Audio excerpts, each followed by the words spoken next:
Ce matin. HTML chapitre 16.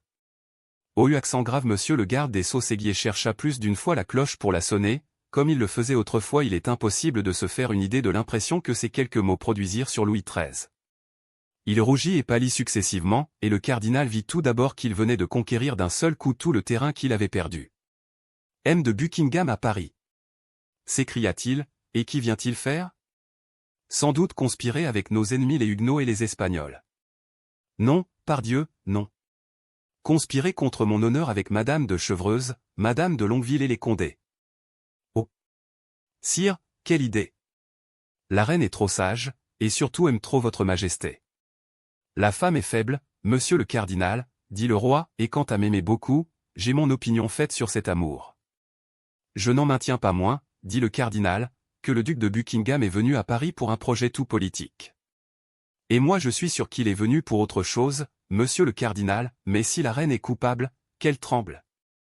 Au fait, dit le cardinal, quelque répugnance que j'ai à arrêter mon esprit sur une pareille trahison, votre majesté m'y fait penser, madame de Lannoy, que, d'après l'ordre de votre majesté, j'ai interrogé plusieurs fois, m'a dit ce matin que la nuit avant celle-ci sa majesté avait veillé fort tard, que ce matin elle avait beaucoup pleuré et que toute la journée elle avait écrit.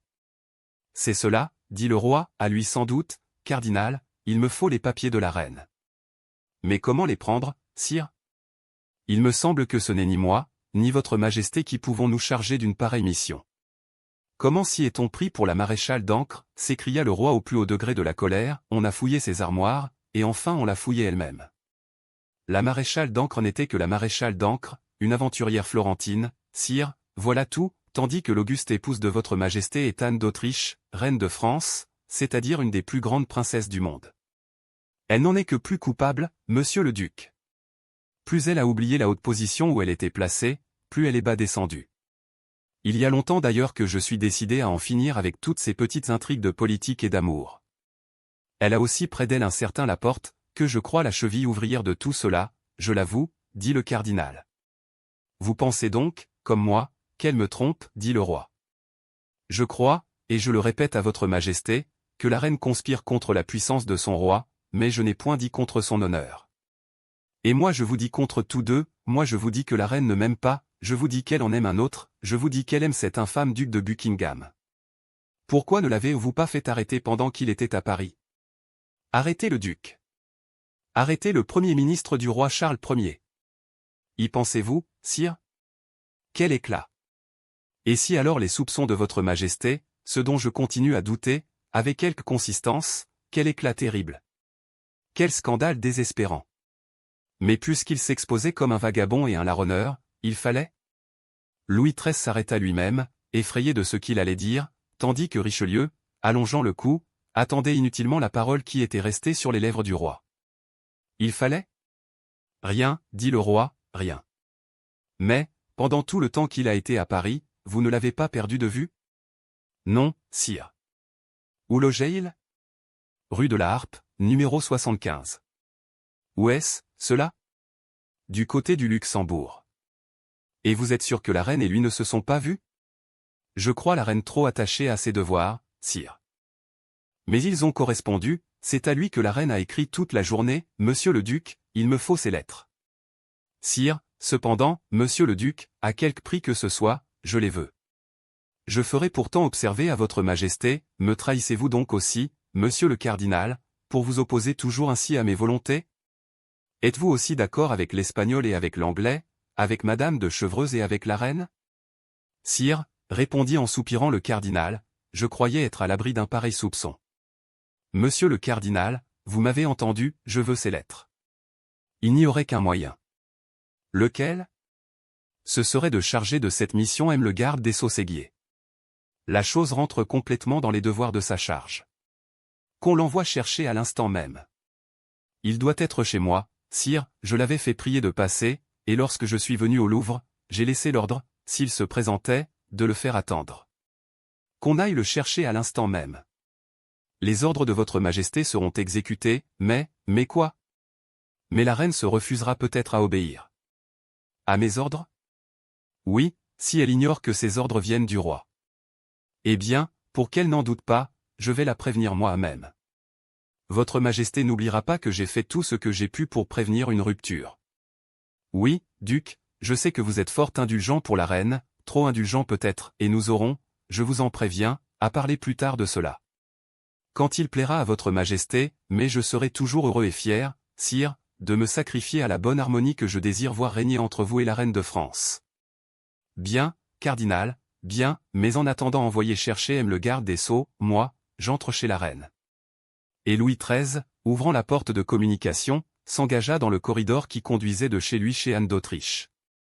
La reine était au milieu de ses femmes, Madame de Guitaut, Madame de Sablé, Madame de Montbazon et Madame de Guéménée. Dans un coin était cette camériste espagnole Doña Estefania, qui l'avait suivie de Madrid.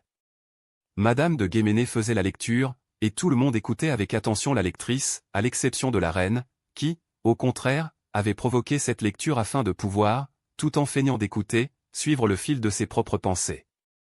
Ces pensées, toutes dorées qu'elles étaient par un dernier reflet d'amour, n'en étaient pas moins tristes. Anne d'Autriche, privée de la confiance de son mari, poursuivie par la haine du cardinal, qui ne pouvait lui pardonner d'avoir repoussé un sentiment plus doux, ayant sous les yeux l'exemple de la reine-mère, que cette haine avait tourmenté toute sa vie quoique Marie de Médicis, s'il faut en croire les mémoires du temps, eut commencé par accorder au cardinal le sentiment qu'Anne d'Autriche finit toujours par lui refuser. Anne d'Autriche avait vu tomber autour d'elle ses serviteurs les plus dévoués, ses confidents les plus intimes, ses favoris les plus chers. Comme ces malheureux doués d'un don funeste, elle portait malheur à tout ce qu'elle touchait, son amitié était un signe fatal qui appelait la persécution. Madame de Chevreuse et Madame de Vernel étaient exilées, enfin la porte ne cachait pas à sa maîtresse qu'il s'attendait à être arrêté d'un instant à l'autre. C'est au moment où elle était plongée au plus profond et au plus sombre de ses réflexions, que la porte de la chambre s'ouvrit et que le roi entra. La lectrice se tut à l'instant même, toutes les dames se levèrent, et il se fit un profond silence. Quant au roi, il ne fit aucune démonstration de politesse, seulement, s'arrêtant devant la reine, « Madame, dit-il d'une voix altérée, vous allez recevoir la visite de M. le chancelier, qui vous communiquera certaines affaires dont je l'ai chargé. » La malheureuse reine, qu'on menaçait sans cesse de divorce, d'exil et de jugement même, pâlit sous son rouge et ne put s'empêcher de dire « Mais pourquoi cette visite, sire ? Que me dira M. le chancelier que votre majesté ne puisse me dire elle-même » Le roi tourna sur ses talons sans répondre, et presque au même instant le capitaine des gardes, M. de Guitaut, annonça la visite de M. le chancelier. Lorsque le chancelier parut, le roi était déjà sorti par une autre porte. Le chancelier entra demi-souriant, demi-rougissant. Comme nous le retrouverons probablement dans le cours de cette histoire, il n'y a pas de mal à ce que nos lecteurs fassent dès à présent connaissance avec lui. Ce chancelier était un plaisant homme.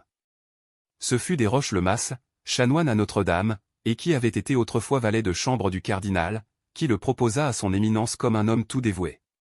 Le cardinal s'y fia et s'en trouva bien. On racontait de lui certaines histoires, entre autres celle-ci, après une jeunesse orageuse, il s'était retiré dans un couvent pour y expier au moins pendant quelque temps les folies de l'adolescence. Mais, en entrant dans ce saint lieu, le pauvre pénitent n'avait pu refermer si vite la porte, que les passions qu'il fuyait n'y entrassent avec lui. Il en était obsédé sans relâche, et le supérieur, auquel il avait confié cette disgrâce, voulant autant qu'il était temps lui l'en garantir, lui avait recommandé pour conjurer le démon tentateur de recourir à la corde de la cloche et de sonner à toute volée. Au bruit dénonciateur, les moines seraient prévenus que la tentation assiégeait un frère, et toute la communauté se mettrait en prière. Le conseil parut bon au futur chancelier. Il conjura l'esprit malin à grand renfort de prières faites par les moines, mais le diable ne se laisse pas déposséder facilement d'une place où il a mis garnison, à mesure qu'on redoublait les exorcismes, il redoublait les tentations, de sorte que jour et nuit la cloche sonnait à toute volée, annonçant l'extrême désir de mortification qu'éprouvait le pénitent. Les moines n'avaient plus un instant de repos. Le jour, ils ne faisaient que monter et descendre les escaliers qui conduisaient à la chapelle, la nuit, outre complis et matines, ils étaient encore obligés de sauter 20 fois à bas de leur lit et de se prosterner sur le carreau de leur cellule. On ignore si ce fut le diable qui lâcha prise ou les moines qui se lassèrent, mais, au bout de 3 mois, le pénitent reparut dans le monde avec la réputation du plus terrible possédé qui eût jamais existé. En sortant du couvent, il entra dans la magistrature, devint président à Mortier à la place de son oncle, embrassa le parti du cardinal, ce qui ne prouvait pas peu de sagacité, devint chancelier, servit son éminence avec zèle dans sa haine contre la reine-mère et sa vengeance contre Anne d'Autriche, stimula les juges dans l'affaire de Tchelet, encouragea les essais de M. de Laffemas, grand gibecier de France, puis enfin, investi de toute la confiance du cardinal, confiance qu'il avait si bien gagnée, il en vint à recevoir la singulière commission pour l'exécution de laquelle il se présentait chez la reine. La reine était encore debout quand il entra, mais à peine l'eut-elle aperçu, qu'elle se rassit sur son fauteuil et fit signe à ses femmes de se rasseoir sur leurs coussins et leurs tabourets, et, d'un ton de suprême hauteur, « Que désirez-vous, monsieur ?» demanda Anne d'Autriche, « et dans quel but vous présentez-vous ici ?»« Pour y faire au nom du roi, madame, et sauf tout le respect que j'ai l'honneur de devoir à votre majesté, une perquisition exacte dans vos papiers. »« Comment, monsieur ?»« Une perquisition dans mes papiers, à moi. Mais voilà une chose indigne. Veuillez me le pardonner, madame, mais, dans cette circonstance, je ne suis que l'instrument dont le roi se sert. Sa Majesté ne sort-elle pas d'ici, et ne vous a-t-elle pas invité elle-même à vous préparer à cette visite? Fouillez donc, monsieur, je suis une criminelle, à ce qu'il paraît, et Stéphania, donnez les clés de mes tables et de mes secrétaires. Le chancelier fit pour la forme une visite dans les meubles, mais il savait bien que ce n'était pas dans un meuble que la reine avait dû serrer la lettre importante qu'elle avait écrite dans la journée. Quand le chancelier eut rouvert et refermé 20 fois les tiroirs du secrétaire, il fallut bien, quelque hésitation qu'il éprouvât, il fallut bien, dis-je, en venir à la conclusion de l'affaire, c'est-à-dire à fouiller la reine elle-même. Le chancelier s'avança donc vers Anne d'Autriche, et d'un ton très perplexe et d'un air fort embarrassé, « Et maintenant, dit-il, il me reste à faire la perquisition principale. »« Laquelle ?» demanda la reine, qui ne comprenait pas ou plutôt qui ne voulait pas comprendre. « Sa Majesté est certaine qu'une lettre a été écrite par vous dans la journée, elle sait qu'elle n'a pas encore été envoyée à son adresse. Cette lettre ne se trouve ni dans votre table, ni dans votre secrétaire, et cependant cette lettre est quelque part. Oserez-vous porter la main sur votre reine ?» dit Anne d'Autriche en se dressant de toute sa hauteur et en fixant sur le chancelier ses yeux, dont l'expression était devenue presque menaçante. « Je suis un fidèle sujet du roi, madame, et tout ce que sa Majesté ordonnera, je le ferai. »« Eh bien, c'est vrai, » dit Anne d'Autriche, et les espions de M. le cardinal l'ont bien servi. J'ai écrit aujourd'hui une lettre, cette lettre n'est point partie. La lettre est là. Et la reine ramena sa belle main à son corsage. Alors donnez-moi cette lettre, madame, dit le chancelier. Je ne la donnerai qu'au roi, monsieur, dit Anne. Si le roi eût voulu que cette lettre lui fût remise, madame, il vous l'eût demandé lui-même. Mais, je vous le répète, c'est moi qui l'a chargé de vous la réclamer, et si vous ne la rendiez pas, eh bien, c'est encore moi qui l'a chargé de vous la prendre. Comment, que voulez-vous dire? Que mes ordres vont loin, madame, et que je suis autorisé à chercher le papier suspect sur la personne même de votre majesté. Quelle horreur, s'écria la reine. Veuillez donc, madame, agir plus facilement. Cette conduite est d'une violence infâme, savez-vous cela, monsieur? Le roi commande, madame, excusez-moi. Je ne le souffrirai pas, non, non, plutôt mourir, s'écria la reine, chez laquelle se révoltait le sang impérieux de l'espagnole et de l'autrichienne. Le chancelier fit une profonde révérence, puis avec l'intention bien patente de ne pas reculer d'une semelle dans l'accomplissement de la commission dont il s'était chargé, et comme eût pu le faire un valet de bourreau dans la chambre de la question, il s'approcha d'Anne d'Autriche des yeux de laquelle on vit à l'instant même jaillir des pleurs de rage. La reine était, comme nous l'avons dit, d'une grande beauté. La commission pouvait donc passer pour délicate, et le roi en était arrivé, à force de jalousie contre Buckingham, à n'être plus jaloux de personne. Sans doute le chancelier Séguier chercha des yeux à ce moment le cordon de la fameuse cloche, mais, ne le trouvant pas, il en prit son parti et tendit la main vers l'endroit où la reine avait avoué que se trouvait le papier. Anne d'Autriche fit un pas en arrière, si pâle qu'on eût dit qu'elle allait mourir, et, s'appuyant de la main gauche, pour ne pas tomber, à une table qui se trouvait derrière elle, elle tira de la droite un papier de sa poitrine et le tendit au garde des sceaux. « Tenez, monsieur, la voilà, cette lettre, s'écria la reine d'une voix entrecoupée et frémissante, prenez-la, et me délivrez de votre odieuse présence. » Le chancelier, qui de son côté tremblait d'une émotion facile à concevoir, prit la lettre, salua jusqu'à terre et se retira. À peine la porte se fut-elle refermée sur lui, que la reine tomba à demi évanouie dans les bras de ses femmes. Le chancelier alla porter la lettre au roi sans en avoir lu un seul mot. Le roi la prit d'une main tremblante, chercha l'adresse, qui manquait, devint très pâle, l'ouvrit lentement, puis, voyant par les premiers mots qu'elle était adressée au roi d'Espagne, il lut très rapidement. C'était tout un plan d'attaque contre le cardinal. La reine invitait son frère et l'empereur d'Autriche à faire semblant, blessés qu'ils étaient par la politique de Richelieu, dont l'éternelle préoccupation fut l'abaissement de la maison d'Autriche, de déclarer la guerre à la France et d'imposer comme condition de la paix le renvoi du cardinal, mais d'amour, il n'y en avait pas un seul mot dans toute cette lettre. Le roi, tout joyeux, s'informa si le cardinal était encore au Louvre. On lui dit que son éminence attendait, dans le cabinet de travail, les ordres de sa majesté. Le roi se rendit aussitôt près de lui. « Tenez, duc, lui dit-il, vous aviez raison, et c'est moi qui avais tort, toute l'intrigue est politique, et il n'était aucunement question d'amour dans cette lettre, que voici. En échange, il y est fort question de vous. » Le cardinal prit la lettre et la lut avec la plus grande attention, puis, lorsqu'il fut arrivé au bout, il la relut une seconde fois. « Eh bien, votre majesté, dit-il, vous voyez jusqu'où vont mes ennemis, on vous menace de 2 guerres, si vous ne me renvoyez pas. À votre place, en vérité, sire, je céderais à de si puissantes instances, et ce serait de mon côté avec un véritable bonheur que je me retirerais des affaires. Que dites-vous là, duc? Je dis, sire, que ma santé se perd dans ces luttes excessives et dans ces travaux éternels.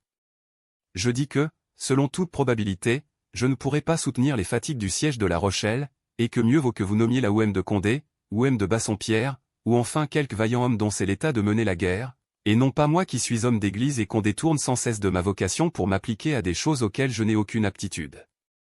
Vous en serez plus heureux à l'intérieur, sire, et je ne doute pas que vous n'en soyez plus grand à l'étranger. Monsieur le duc, dit le roi, je comprends, soyez tranquille, tous ceux qui sont nommés dans cette lettre seront punis comme ils le méritent, et la reine elle-même. Que dites-vous là, sire? Dieu me garde que, pour moi, la reine éprouve la moindre contrariété. Elle m'a toujours cru son ennemi, sire, quoique votre majesté puisse attester que j'ai toujours pris chaudement son parti, même contre vous. Oh! Si elle trahissait votre majesté à l'endroit de son honneur, ce serait autre chose, et je serais le premier à dire, pas de grâce, sire, pas de grâce pour la coupable. Heureusement il n'en est rien, et votre majesté vient d'en acquérir une nouvelle preuve. C'est vrai, monsieur le cardinal, dit le roi, et vous aviez raison, comme toujours, mais la reine n'en mérite pas moins toute ma colère. C'est vous, sire, qui avez encouru la sienne, et véritablement, quand elle bouderait sérieusement votre majesté, je le comprendrais, votre majesté l'a traité avec une sévérité, c'est ainsi que je traiterai toujours mes ennemis et les vôtres, duc, si haut placés qu'ils soient et quelque péril que je cours à agir sévèrement avec eux. La reine est mon ennemie, mais n'est pas la vôtre, sire, au contraire, elle est épouse dévouée, soumise et irréprochable, laissez-moi donc, sire, intercéder pour elle près de votre majesté. Qu'elle s'humilie alors, et qu'elle revienne à moi la première. Au contraire, sire, donnez l'exemple, vous avez eu le premier tort, puisque c'est vous qui avez soupçonné la reine. Moi, revenir le premier, dit le roi. Jamais. Sire, je vous en supplie. D'ailleurs, comment reviendrai-je le premier? En faisant une chose que vous sauriez lui être agréable. Laquelle? Donner un bal, vous savez combien la reine aime la danse, je vous réponds que sa rancune ne tiendra point à une pareille attention. Monsieur le cardinal, vous savez que je n'aime pas tous les plaisirs mondains. La reine ne vous en sera que plus reconnaissante, puisqu'elle sait votre antipathie pour ce plaisir, d'ailleurs ce sera une occasion pour elle de mettre ces beaux ferrets de diamants que vous lui avez donnés l'autre jour à sa fête, et dont elle n'a pas encore eu le temps de se parer. Nous verrons, monsieur le cardinal, nous verrons, dit le roi, qui, dans sa joie de trouver la reine coupable d'un crime dont il se souciait peu, et innocente d'une faute qu'il redoutait fort, était tout prêt à se raccommoder avec elle, nous verrons, mais, sur mon honneur, vous êtes trop indulgent. Sire, dit le cardinal, laissez la sévérité au ministre, l'indulgence est la vertu royale, uséant, et vous verrez que vous vous en trouverez bien. Sur quoi le cardinal, entendant la pendule sonner 11 heures, s'inclina profondément, demandant congé au roi pour se retirer, et le suppliant de se raccommoder avec la reine. Anne d'Autriche, qui, à la suite de la saisie de sa lettre, s'attendait à quelques reproches, fut fort étonnée de voir le lendemain le roi faire près d'elle des tentatives de rapprochement. Son premier mouvement fut répulsif, son orgueil de femme et sa dignité de reine avaient été tous deux si cruellement offensés, qu'elle ne pouvait revenir ainsi du premier coup, mais, vaincue par le conseil de ses femmes, elle eut enfin l'air de commencer à oublier. Le roi profita de ce premier moment de retour pour lui dire qu'incessamment il comptait donner une fête. C'était une chose si rare qu'une fête pour la pauvre Anne d'Autriche, qu'à cette annonce, ainsi que l'avait pensé le cardinal, la dernière trace de ses ressentiments disparut sinon dans son cœur, du moins sur son visage. Elle demanda quel jour cette fête devait avoir lieu, mais le roi répondit qu'il fallait qu'il s'entendît sur ce point avec le cardinal.